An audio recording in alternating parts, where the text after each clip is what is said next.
नमस्कार, आप देख रहे हैं न्यूज़ वन इंडिया। मैं हूं आपके साथ दीपिका ओझा।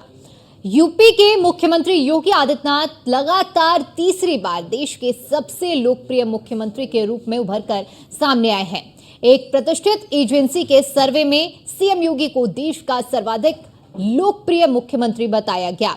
इस सर्वे में अन्य राज्यों के मुख्यमंत्री काफी पीछे हैं, क्योंकि 1/3 लोगों के मुताबिक योगी का जवाब नहीं है। वैसे भी कानून व्यवस्था और निवेश के मामले में जिस तरह योगी सरकार के फैसले सामने आए, उसको लेकर भी योगी सरकार की तारीफ अक्सर होती है और यही वजह है कि 2022 में भी योगी सरकार रिपीट हुई।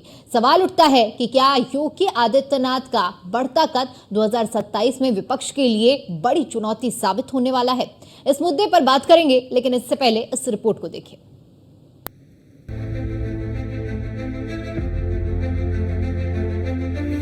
सीएम योगी ने रचा इतिहास, कैसे बन गए योगी सबके खास। 1/3 जनता की पसंद बने योगी, आवाम को है योगी पर विश्वास।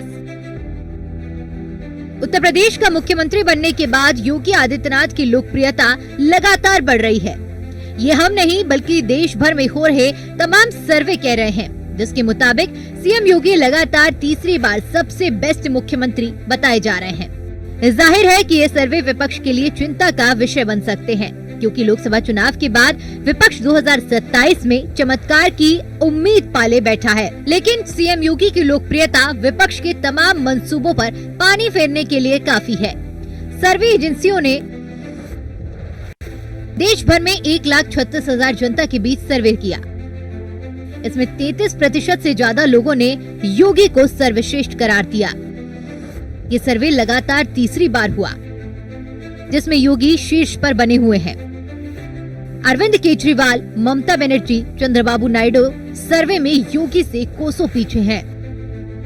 ये सर्वे तमाम राज्यों में किया गया, जिसमें योगी अव्वल रहे।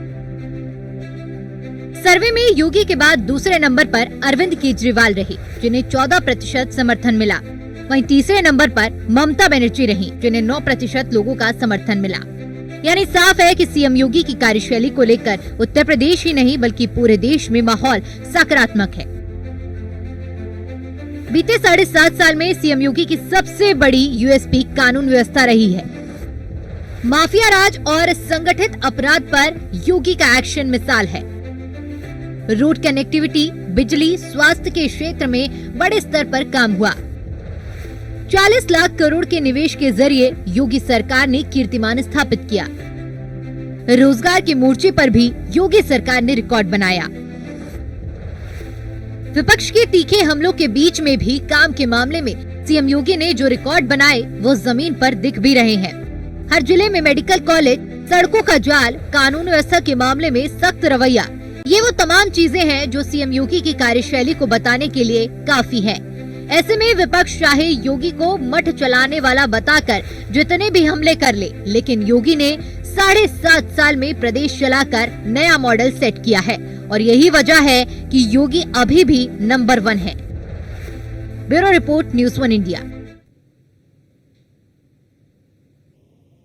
और चलिए इसी मुद्दे पर करते हैं चर्चा। चर्चा करने के लिए हमारे साथ मेहमानों का एक खास पैनल जुड़ा हुआ है, जिनसे मैं आपका परिचय करा देती हूं। ऋचा राजपूत जी हमारे साथ जुड़ी हुई हैं, प्रवक्ता हैं भारतीय जनता पार्टी से। मुन्ना खान जी हमारे साथ जुड़े हुए हैं, नेता हैं कांग्रेस पार्टी से। और डीपी यादव जी हमारे साथ जुड़े हुए हैं, नेता हैं समाजवादी पार्टी से। और डॉक्टर मोहम्मद अमीन जी हमारे साथ जुड़े हुए हैं, पॉलिटिकल एक्सपर्ट हैं। सबसे पहले चर्चा की शुरुआत करते हैं डीपी यादव जी आपके साथ। डीपी जी, किस तरह से देख रहे हैं इस सर्वे को, और जिस तरह से इस सर्वे में पूरे देश में सबसे प्रथम नंबर पर सीएम योगी आदित्यनाथ आए हैं और ये लगातार ये तीसरा ऐसा सर्वे है जिसमें सीएम योगी आदित्यनाथ को पहली पसंद बताया गया है। ऐसे में विपक्ष की टेंशन तो ये सर्वे बढ़ा सकते हैं ना?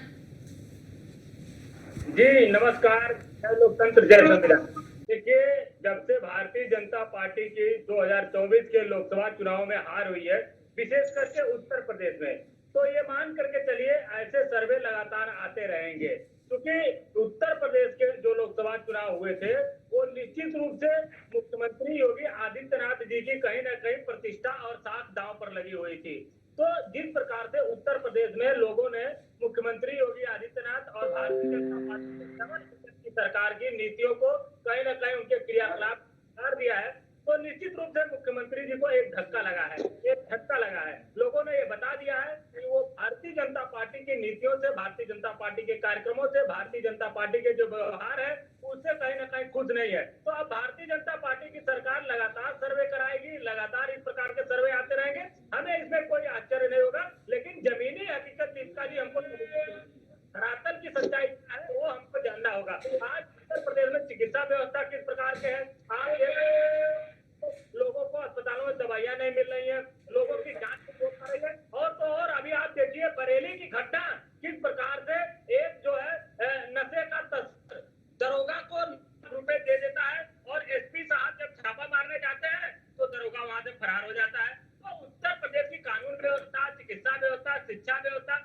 पूरी तौर से चरमराई हुई है। उत्तर प्रदेश में किसी प्रकार का कानून का कोई राज नहीं है। तो निश्चित रूप से योगी लेकिन आदित्यनाथ कानून की बात डीपी यादव जी आपने कहा कानून की बात, क्योंकि लगातार जब डिबेट में ये मुद्दे उठते हैं तो उनकी ओर से यही कहा जाता है ना कि चलिए हमारे राज्य में कार्रवाई तो हो रही है, अगर कोई गलत कर रहा है, कोई अगर पुलिस का ही आपने बरेली का जो जिक्र किया है कि कार्रवाई तो हो रही है ना, आपके राज्य में तो वो भी नहीं होती थी। एक अपराधी को, एक एक मुजरिम को कहीं ना कहीं सजा देने का काम किया जाता था। मुख्यमंत्री आदरणीय यादव जी उस प्रकार से अपने दल के नेताओं के ऊपर भी कार्रवाई करते थे। मैं आपको ऐसी सैकड़ों नजीरें बता दूंगा जिसमें वो अपने दल के नेताओं के ऊपर कार्रवाई करने से चलिए भी ठीक नहीं है, हिचकिचाते ठीक है, थे। इसी पर जवाब ले लेते हैं। अब ऋचा जी हमारे साथ जुड़े हुए हैं। ऋचा जी, मैं चाहूंगी इस पर आप अपना पक्ष रखें, क्योंकि डीपी जी का कहना है कि जब से 2024 के परिणाम आए हैं तब से इस तरह के सर्वे आते हैं और आते ही रहेंगे, क्योंकि उससे बहुत बड़ा डेंट पहुंचा है। जमीनी हकीकत कुछ और है, सर्वे कुछ और कहते हैं, यानी कि इन सर्वे को ही वो जुटला रहे हैं। वो कह रहे हैं कि जमीनी हकीकत के आधार पर देखें तो लोकप्रियता नहीं है। जी बहुत बहुत धन्यवाद। मैंने सुना डीपी यादव जी को, जिन्होंने शुरुआती बुराई से शुरू कर दी थी। किसी भी सर्वे को ये नहीं मानते, लेकिन ये नार्को टेस्ट और डीएनए टेस्ट को जरूर मानते हैं, जो हर बलात्कार की घटना पे ये मानते हैं। दूसरा, इन्होंने बोला कि चिकित्सा व्यवस्था बड़ी चरमराई हुई है। तो डीपी भाई साहब, आप अपने समय की चिकित्सा व्यवस्था को याद करिए, जब जुम्मा जुम्मा पूरे जिले में, पूरे उत्तर प्रदेश में 1 या 2 मेडिकल कॉलेज होते थे, जिसमें भी आप लोगों के चाचा और पापा के फोन से काम हुआ करता था। आज के समय में आपके सारे जिलों में एक मेडिकल कॉलेज खुल चुका है। ये चीजें आपको नहीं दिखाई देंगी। बरेली की घटना आपको याद आ रही है, बरेली की घटना पे जिक्र करते हैं। बरेली जैसी घटना में जब महिला के संग छेड़छाड़ी हुई, जिसका जवाब मिला, जिसमें एनकाउंटर हुआ उस अपराधी का, ये नहीं दिखाई देता बरेली में। दूसरा, आप कह रहे हो कि आपके समय में अखिलेश जी लगातार कार्रवाई किया करते थे। बिल्कुल किया करते थे।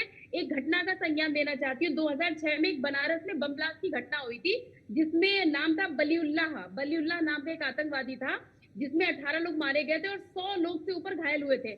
जब अखिलेश यादव जी की सरकार आई तो उन्होंने हाई कोर्ट में जाके ये दलील दी कि इनको माफ कर दिया जाए।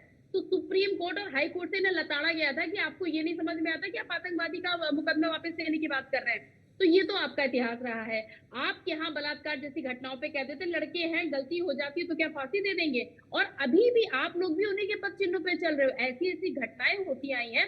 वो तो ये कहिए कि मीडिया और सोशल मीडिया इतना मजबूत है कि आप लोगों के काले चेहरे और काले कारनामे छुप नहीं रहे हैं, उसके बाद भी आप अपने एमवाई समीकरण से हट के बात नहीं करते। दूसरी बात यह है कि 19 मार्च 2017 के बाद से जब हमारे यहाँ एक निर्भीक, निडर, ईमानदार और कड़े फैसले लेने वाले सीएम योगी आदित्यनाथ जी ने शपथ ली, उसके बाद से ही हमें गारंटी मिली महिला की सुरक्षा पे, हमें गारंटी मिली माफियावाद को जड़ से उखाड़ के फेंकने के लिए। आज के समय में हर थाना, हर चौकी पे तुरंत कार्रवाई होती है। आपके यहाँ लड़कियों की हिम्मत नहीं थी कि जाके थाने पे एक एफआईआर करा सके। ये स्थिति कानून व्यवस्था की थी। अगर कार्रवाई होती थी तो विशेष समुदाय की होती थी, विशेष जाति वालों की होती थी। इसलिए आप तो महिला सुरक्षा पे बात मत करिए। गायत्री प्रजापति हो गए, आजम खान जी हो गए, किस तरह की इनके कारनामे हैं, देखिए अभी भी किसी से छुपे नहीं है। तो मेरा यही कहना है कि डीपी यादव जी को बुराई करिए, जो सर्वे आता है वो हमारे और आपके द्वारा बनाया हुआ सर्वे नहीं है। ठीक है, जनता ने हमें नकारा नहीं है, हमारी केवल सीटें खड़ी हैं, हमारा वोट बैंक नहीं खड़ा। तो इस चीज को अपने दिमाग में डाल के रखिए डीपी यादव जी। अनावश्यक बातों से केवल आपकी ऊर्जा बर्बाद होने वाली है। हमारी भारतीय जनता पार्टी लगातार सतत काम कर रही है। ठीक है, मुन्ना खान जी, आपकी क्या कुछ प्रतिक्रिया रहेगी इस सर्वे को लेकर? आप कैसे देखते हैं, या डीपी यादव जी जैसे इस सर्वे को आप भी नकार रहे हैं? देखिए, नकारने की बात और एक्सेप्ट करने की बात, हमारी आवाज आ रही है? जी जी, आपकी आवाज आ रही है। हाँ, देखिए, नकारने की बात और एक्सेप्ट करने की बात नहीं है। सवाल यह है कि किसी शायर ने कहा है कि लश्कर भी तुम्हारा, सरदार भी तुम्हारा, लश्कर भी तुम्हारा, सरदार भी तुम्हारा, तुम झूठ को सच लिख दो, अखबार भी तुम्हारा। तो सवाल ये है कि आप जो सर्वे, जिस सर्वे की बात कर रहे हो, सर्वे के आधार पर हम उसे बता दें कि नहीं सबसे उत्तम मुख्यमंत्री योगी आदित्यनाथ है, लेकिन नहीं, धरातल पे कुछ और है। जिस राज्य में जो चुनी हुई विधायक महिला मुख्यमंत्री से गुहार लगा रही हो कि जो मेरे पति का कातिल था उसे आपने छोड़ दिया, अब हमारे जान का खतरा है, प्लीज आप मेहरबानी करके उसे दोबारा से गिरफ्तार करवाए, उस पर केस चलाने का काम करें। क्या आप उस मुख्यमंत्री को मानते हो कि देश के सबसे लोकप्रिय मुख्यमंत्री है? या उस मुख्यमंत्री को मानते हो कि जिसके राज्य में प्रतिदिन 6 रेप की घटनाएं सामने आ रही हो, जिसके राज्य में लगभग 14 रोज मर्डर की घटनाएं सामने आ रही हो, 14 से 15 के बीच में लूट और अपहरण के मामले सामने आ रहे हो, तो इस तरीके से क्राइम कैपिटल, इस तरह मैडम आपके जब आप बोल रही थी, मैंने कुछ नहीं बोला, सुन तो ले।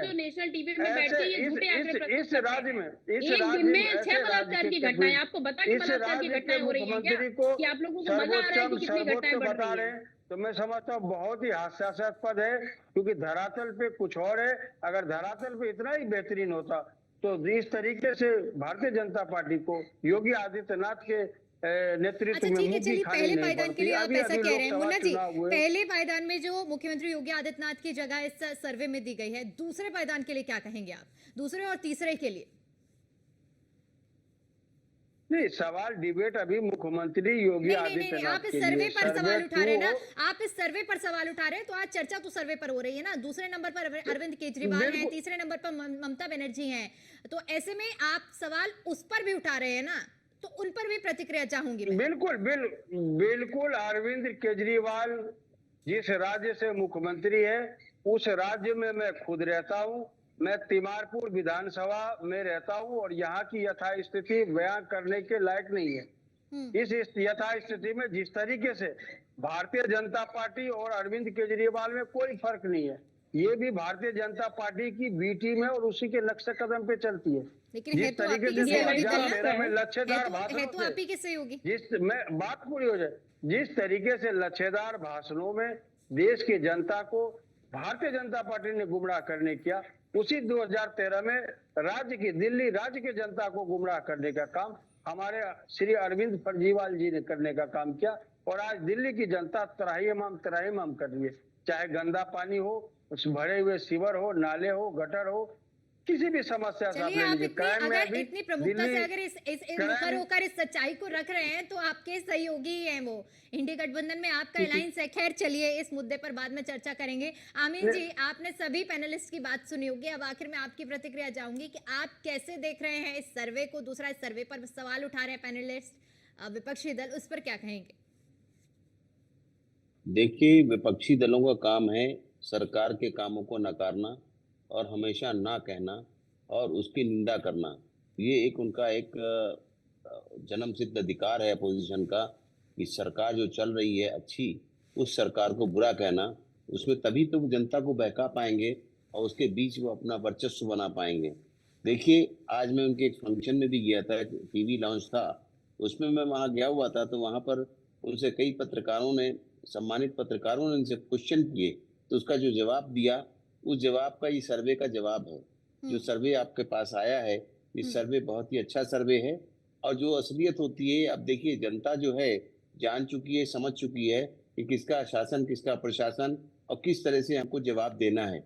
जहाँ तक सवाल ये है योगी जी का, तो योगी जी के राज में मैं भी रहता हूँ, लेकिन मैंने ये देखा है कि रात दिन पेट्रोलिंग हो रही है, पुलिस बिल्कुल सख्त है, किसी तरह का अंकुश जो है ढीला नहीं है, अंकुश तगड़ा अंकुश है। और उन्होंने इसीलिए उनको कहा जाता है बुलडोजर बाबा।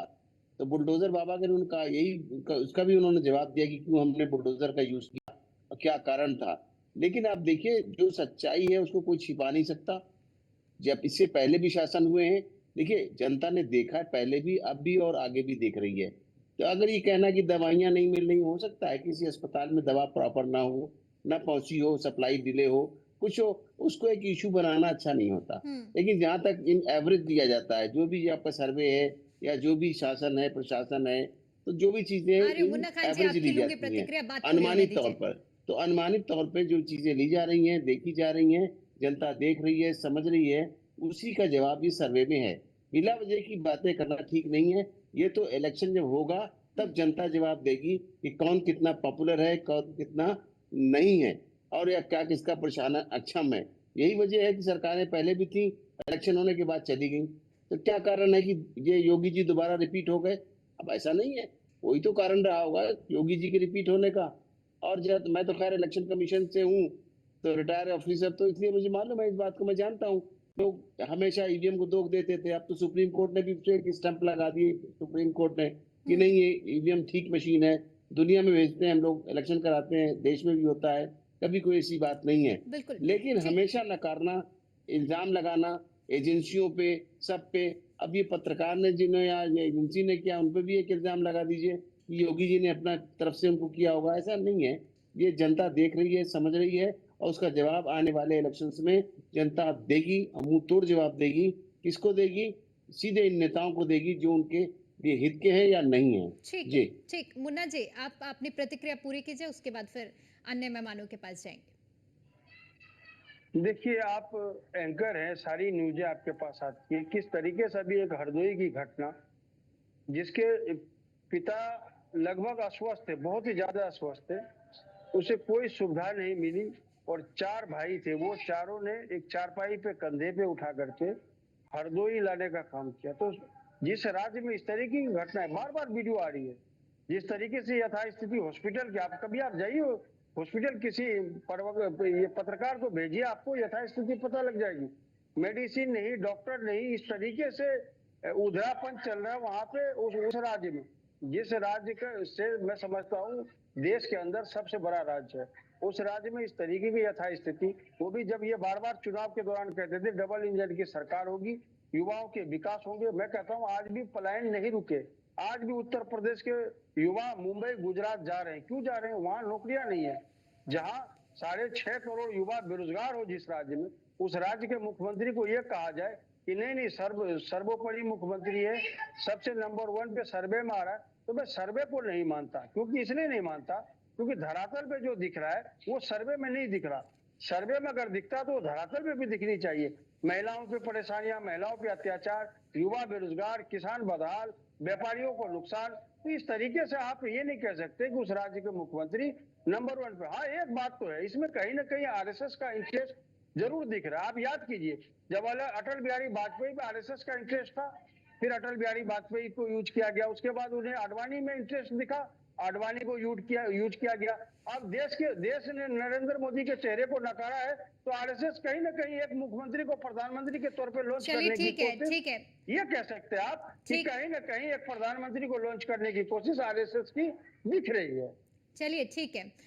ऋचा जी, फिर से वही मुद्दा कि जो ये सर्वे आया है, लेकिन जमीनी हकीकत, क्योंकि अभी मुन्ना जी ने जिक्र किया हरदोई का भी, जहां पर स्वास्थ्य सुविधाओं में कुछ कमी देखने को मिली थी, यानी कि उनका कहना है कि धरातल पर तस्वीर कुछ और है, लेकिन साफ तौर पर उन्होंने आरएसएस का भी जिक्र किया। इस पर मैं चाहूंगी कि आप अपना जवाब दें। जी, मैं अपने कांग्रेस के प्रवक्ता को 2-3 बातें बताना चाहती हूँ कि जब से इंदिरा गांधी जी रायबरेली हारी थी, उसके बाद से एक विकास कार्य रायबरेली में नहीं कराया था, और उनका भी यही कहना था कि मैं हारी इसलिए क्योंकि मैंने वहां आईटीआई बनवा दी। ये सब बयान अपने पुराने नेताओं के याद रखा करिए। दूसरी चीज, आप क्या कह रहे हो कि आरएसएस जिस पे नजर रखती है उसको बनाती है। क्या क्या नाम लिए? अटल बिहारी वाजपेयी जी, लाल कृष्ण आडवाणी जी और मोदी जी। ये तीनों सामान्य परिवार से आने वाले लोग हैं। आपकी तरह लॉन्च नहीं किया जाता बेटा ऐसा, जो अभी तक लॉन्च होके ही नहीं दे रहा है। हमारे यहाँ तो फिर भी एक सामान्य परिवार से आदमी आया, सामान्य परिवार से काम बना, कार्यकर्ता बना, उसके बाद प्रधानमंत्री की कुर्सी संभाली। आपके यहाँ तो एक ही बेटा, एक ही शहजादा, वही चलेगा, वही काम करेगा। दूसरी बात, ये सर्वे को नकार रहे हैं। अब जब हिंडरबर्ग दे देता है रिपोर्ट, बीबीसी रिपोर्ट देता, तब तो छाती पीटने लगते हैं, कहने लगते हैं कि हाँ ये रिपोर्ट एकदम सही है, शेयर मार्केट गिराओ, शेयर मार्केट गिराओ। लेकिन इस सर्वे को नहीं मानेंगे, क्योंकि ये सर्वे इनके वाले मुद्दे पे ठीक नहीं बैठता। दूसरी बात ये है, ममता बनर्जी को आज ये बैठ के दोनों के दोनों प्रवक्ता गाली दे रहे। अभी जब ये गलभैया कर रहे थे बैठ के चुनाव भर में मेरा इंडिया लाइव, तब नहीं आपको ममता बनर्जी की लोकप्रियता दिखाई दी। गांधी परिवार से दोहरा चरित्र और दोहरे मापदंड से बचिए थोड़ा। आपके समय में, सपा और कांग्रेस के समय में मीडिया भी सुरक्षित नहीं थी। आपके समय पे मीडिया कर्मी को जिंदा जलाया गया है, मैं सपा के प्रवक्ता से बताना चाहती हूँ। दूसरी चीज है, महिला सुरक्षा की बात करते हैं। डिम्पल भाभी तक तो कह दिया करती थी मंच से कि अगर छेड़ोगे तो भैया से शिकायत कर दूंगी। अपने मन से नहीं बोल रहे हैं, सब कुछ मौजूद है। तो 8500 रुपए महीना खटाखट वाली जनता ना आपका पूरा चेहरा और चरित्र जान चुकी है कि किस तरीके से आप लोगों ने उन लोगों को झांसा दिया, नौकरी का झांसा दिया, फर्जी पैसे का झांसा दिया, महिलाओं को 1 लाख रुपए सालाना का झांसा दिया। आपके समय में बिजली के तारों पे ना कपड़े सुखाए जाते थे। आज का ये समय कि छोटे से छोटे गांव में 10-12 घंटे लाइट लेकिन देना ऋचा जी मैंडेटरी देखिए, है। अगर उनके कार्यकाल में कमी थी तभी तो जनता ने उन्हें नकारा है ना। तो अब 10 साल पहले या 7 साल पहले जाने का कोई मुझे लगता नहीं है औचित्य होगा, क्योंकि उसके नकारने बाद की जगह कुछ चुनाव जी। कई बार चुनाव हो चुके हैं ना, तो जनता ने उन्हें मैंडेट दे दिया है। अब आप आए हैं सत्ता में इसीलिए तो आप वो काम कर। इसीलिए ये सर्वे आया है, हम्म। इसीलिए सर्वे आया है कि लगातार योगी जी अपनी बढ़त बना के रखे। ऐसा नहीं हुआ है कि जनता ने नकार दिया, हमें मौका दिया तो हम अपने मौके को पूरी तरीके से जनता के बीच में ला रहे हैं। तभी तो ये सर्वे हमारे सामने आया। काम ठीक। नहीं किया होता, लॉ एंड ऑर्डर नहीं संभाला होता, माफिया को खत्म नहीं किया होता, महिलाओं की सुरक्षा नहीं की गई होती, तो हम लोग भी बहुत पीछे होते। ठीक है। तो ये लोग तो लगातार उस चीज को चिल्लाएंगे, लेकिन भाजपा अपने सबका साथ, सबका विकास, महिलाओं का सम्मान के साथ आगे बढ़ती रहेगी। ठीक है डीपी जी, चूंकि आपके जब समाजवादी पार्टी के कार्यकाल का जिक्र होता है तो गुंडा राज, माफिया राज का जिक्र जरूर होता है, और अभी जिस तरह से ऋचा जी भी जिक्र कर रही थी, साफ तौर पर जब ये सवाल मैंने भी उनसे उठाया तो उनका यही कहना था कि उनका कार्यकाल जो गुंडा राज, माफिया राज समाजवादी पार्टी में रहा है हमने खत्म किया है, तभी तो इस तरह के सर्वे आ रहे हैं और तभी तो नंबर 1 हम लोग आ रहे हैं। क्या कहेंगे? देखिए, भारतीय जनता पार्टी जनता के बीच में अपना विश्वास खो चुकी है। अभी 3 महीने पहले जो लोकसभा के चुनाव हुए हैं, उत्तर प्रदेश की जनता ने ये बता दिया है कि भारतीय जनता पार्टी की विचारधारा से वो कहीं न कहीं नाराज है। अभी देखिए, आप जिस प्रकार से ADR association for democratic reform की रिपोर्ट आई है, ऋचा जी जैसे भारतीय जनता पार्टी के लोग पढ़ते लिखते नहीं है, उसमें सबसे ज्यादा दोषी अगर कोई है तो भाजपा के नेता है, सबसे ज्यादा बलात्कारी कोई है तो भारतीय जनता पार्टी के नेता हैं। तो भारतीय जनता पार्टी के नेताओं को ये जानना चाहिए कि उनके नेता किस प्रकार से व्यवहार करते हैं जनता के बीच में। अब ऋचा जी क्या बताएंगे? ADR की रिपोर्ट आपने पढ़ा ऋचा जी? किसके उसमें नेता? अभी तो आपने बोला कि सारे सर्वे और रिपोर्ट गलत है, तो मैं आपकी बताई हुई रिपोर्ट क्यों पढ़ूंगी? अभी आप रिपोर्ट पढ़ो तो मैं प्राइवेट कंपनी की रिपोर्ट क्यों पढ़ूंगी? ये फर्जी की रिपोर्ट अपने मन के सर्वे को मानेंगे, अपने मन के सर्वे को हटाएंगे। बरेली, मेरठ, सुल्तानपुर, हरदोई ये सब इनकाउंटर को नहीं देखेंगे कि महिला को संग छेड़छाड़ करी, सीधे उनका इनकाउंटर किया गया। आप लोग तो अयोध्या जैसे बलात्कार, कन्नौज जैसे बलात्कार की घटनाओं के लिए नार्को टेस्ट और अपने DNA टेस्ट की मांग करते हैं। अखिलेश यादव जी कहते हैं जो दोषी उसको सजा दो। इतने तो संवेदनहीन बयान देते हैं, अब रिपोर्ट की बात कर रहे हैं। योगी मुख्यमंत्री जी जनता का विश्वास खो चुके हैं। अगर इतने पढ़े लिखे लोग हैं कि आप 750 mg की डोलो और पैरासीटामोल पर तो सवाल करते हैं कि इसमें भी घोटाला हो गया। और जनता ने उनका बाजा बजा दिया है।